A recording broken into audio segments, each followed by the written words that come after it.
আল্লাহ যাকে উপরে উঠায় তাকে কেউই নামাতে পারেন না। সাকিব প্রসঙ্গে শাবনূর।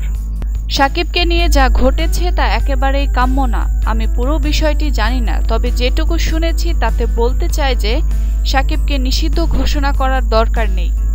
সাকিব তো বসে নেই, টানা কাজ করছে। এত বছর কাজ করে একজন শিল্পীর প্রাপ্য এটা না। এটুকু সম্মান দেওয়া উচিত।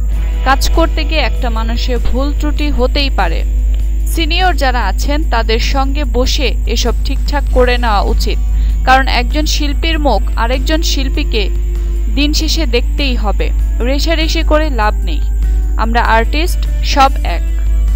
কোথাও বেড়াতে যাই বা পিকনিকে যাই, সেখানে গিয়ে একে অন্যের মুখোমুখি হতেই হবে। তাই যে ভালো কাজ করে তাকে না টেনে উৎসাহ দেওয়া উচিত। আমার মনে হয় আল্লাহ যাকে উপরে উঠায় কেউ চাইলেই তাকে নামাতে পারে না। কয়েকদিন আগে সাকিবকে 18 সংগঠনের পক্ষ থেকে নিষেধাজ্ঞার বিষয়টি সম্পর্কে অভিমত প্রসঙ্গে কথাগুলো বলেন ঢালিউড ব্যবসা সফল ছবির জনপ্রিয় মুখ শাবনূর। সম্প্রতি এক জাতীয় দৈনিককে দেওয়া সাক্ষাৎকারে সাকিবের নিষেধাজ্ঞা প্রসঙ্গে তিনি এসব কথা বলেন। তিনি আরও বলেন, ইন্ডাস্ট্রিতে সাকিব জনপ্রিয় নায়ক। তার সিনিয়র অনেকেই ইন্ডাস্ট্রিতে এখনও আছে। তাদের কাছে গিয়ে সাকিব সুন্দরভাবে কথা বললে সবাই খুশি হবে। অনেক বছর সাকিব কাজ করেছে, সে নিজেও এখন সিনিয়র শিল্পী। অন্যদিকে পরিচালক ও প্রযোজকরা অনেক সিনিয়র। তাদের সঙ্গে বসে যে কোনো বিষয় ঠিক করে নিতে পারবে, কারণ প্রযোজক, পরিচালক ও শিল্পী সবাই মিলেই একটা টিম ওয়ার্ক। আমি অনেক বছর কাজ করেছি। পাবলিক ভালোবাসে বলেই আমি শাবনূর হতে পেরেছি।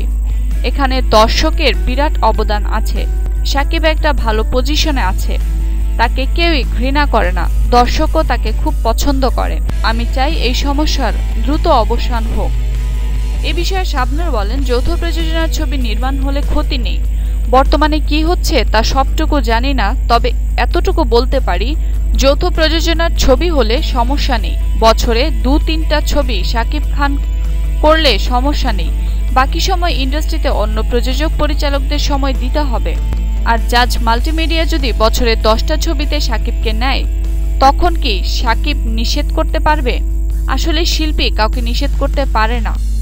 এসব প্রযোজকের বিষয়। পরিচালকও চাইলে তা পারে না। ভালো ছবি দর্শকরা দেখছে। যৌথ প্রযোজনার পাশাপাশি আমাদের দেশীয় প্রোডাকশনের ভালো ছবি বেশি প্রয়োজন। বিনোদন জগতে যে কোনো আপডেট নিউজ জানতে চাইলে আজই সাবস্ক্রাইব করুন অল টাইম ব্রেকিং নিউজ এবং লাইক, কমেন্ট ও শেয়ার করে আমাদের সাথেই থাকুন।